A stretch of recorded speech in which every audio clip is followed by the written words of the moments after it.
I spent 7 years building my independent music career from scratch, writing, producing, and engineering every single track in my catalog. Through relentless work, my songs eventually found a massive global audience, generating over 50 million streams monthly and pulling in a highly lucrative revenue stream. Kenneth, the director of a boutique digital distribution service I used to push my tracks to global platforms, was an industry vulture who survived by exploiting independent artists.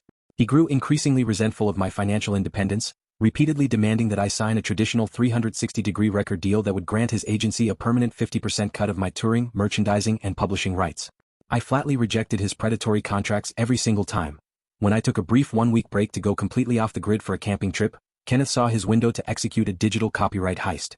He ordered his technical manager to access my distribution portal and upload a fraudulent contract amendment, using a digital photocopy of my signature from a standard festival appearance form to authorize the transfer of my entire publishing catalog to his company. When I stood in Kenneth's office on Monday morning, he believed he had executed a flawless industry maneuver.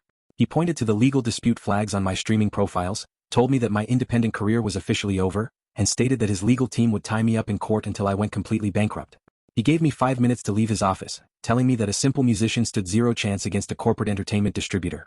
Kenneth assumed I would panic, hire an expensive entertainment lawyer, and spend years drowning in backlogged copyright courts while he collected my monthly streaming royalties. He completely failed to understand that in the modern digital era, an executive contract is completely secondary to unalterable cryptographic validation. I walked back to my car, opened my laptop, tethered it to my mobile network, and accessed the raw audio archive matrix through my independent, encrypted secure ledger.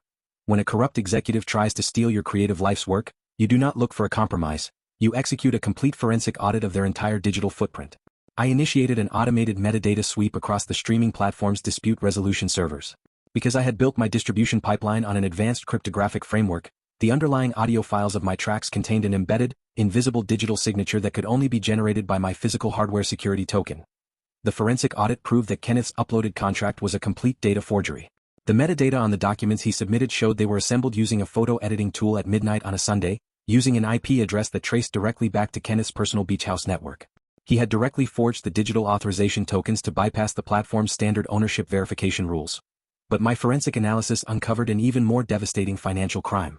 While tracking Kenneth's corporate wallet addresses across the digital banking networks, I discovered a hidden payment protocol he had established to skim royalty percentages from over 30 independent artists on his distributor roster.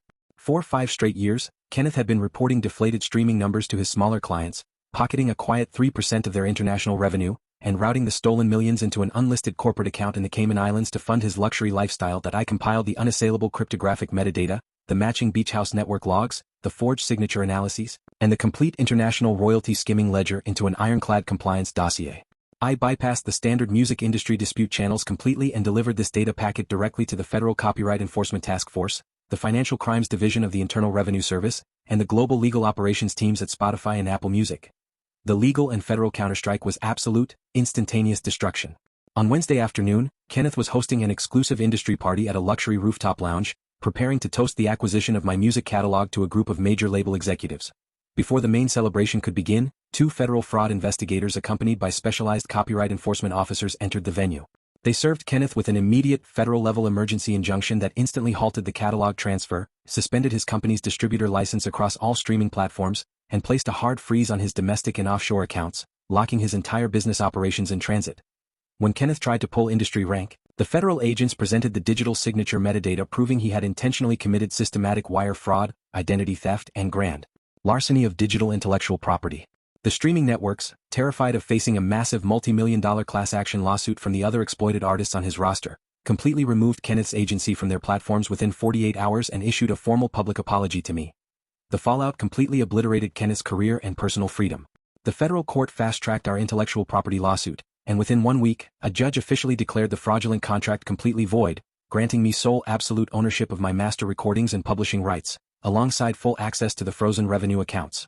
Furthermore, the court ordered Kenneth's agency to pay massive statutory damages for copyright infringement, which completely bankrupted his distribution firm. His personal luxury estate and vehicles were fully repossessed by federal authorities to establish a restitution fund for the dozens of other independent artists he had systematically defrauded over the decade. Kenneth wanted to use a rigged contract trick to steal my lifelong creative heritage, and he ended up losing his business, his reputation, and his freedom.